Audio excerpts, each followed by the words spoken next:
গতকাল ছিল বন্ধু দিবস, আর এই বছর আমরা পুরনো পাঠভবনের বন্ধুরা মিলে বেশ অনেক বছর বাদে বন্ধু দিবসের দিন খুব মজা করলাম। অনেকে অনেক দূর দূর থেকে এসেছিল, কেউ শিলিগুড়ি থেকে, কেউ জামশেদপুর থেকে। আমরা কলকাতায় সবাই মিলে একত্রিত হয়ে খুব খুব মজা করেছি। তো আজকে তো সেই খানিকটা সেই মজার রেশ চলছেই মনে, এবং নানা রকম সোশ্যাল মিডিয়ায় লেখালেখি সেসব তো চলছেই।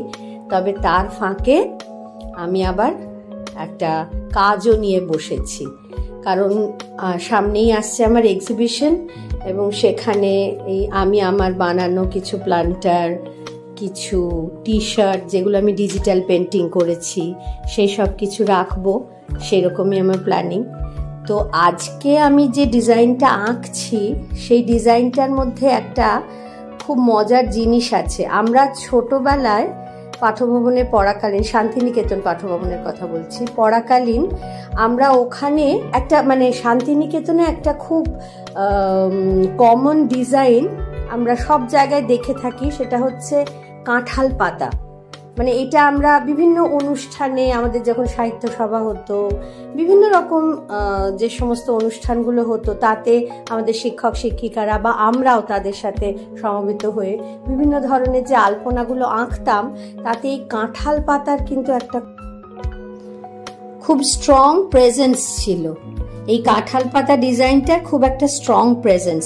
তো সেইটাই আজকে আমি এই প্ল্যান্টারটার মধ্যে আঁকার চেষ্টা করেছি। জানি আমার শিক্ষক শিক্ষিকাদের মতো, তাদের মতো কখনোই আমি পেরে উঠব না, তবু চেষ্টা করেছি।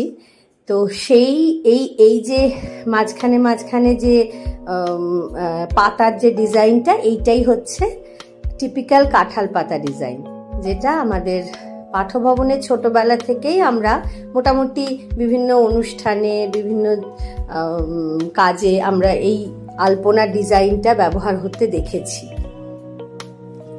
তো এবার আমি আরেকটা জিনিসও নতুন করেছি, যে আমি কোনো রঙই, এই যে রঙগুলো যেভাবে মেলাচ্ছি, কোনো রঙই বেস কালারটা ব্যবহার করিনি, সব রঙগুলোই আমি বানিয়ে করেছি। যে বিভিন্ন রং এটার সাথে ওটা মিশিয়ে, নানা রকম রং, আমি সেটা দেখিয়েওছি এখানে, বিভিন্ন রকম রং মিশিয়ে মিশিয়ে একটা আলাদা রং তৈরি করে সেই রংটা অ্যাপ্লাই করেছি। চেষ্টা করেছি একটা নতুনত্ব আনার, কারণ একঘেয়ে রংগুলো, ওই সবুজ, ওই হলুদ, ওই কালো, ওই লাল, এগুলো আমরা সবাই দেখতে দেখতে একটু তো বোর হয়ে যাই।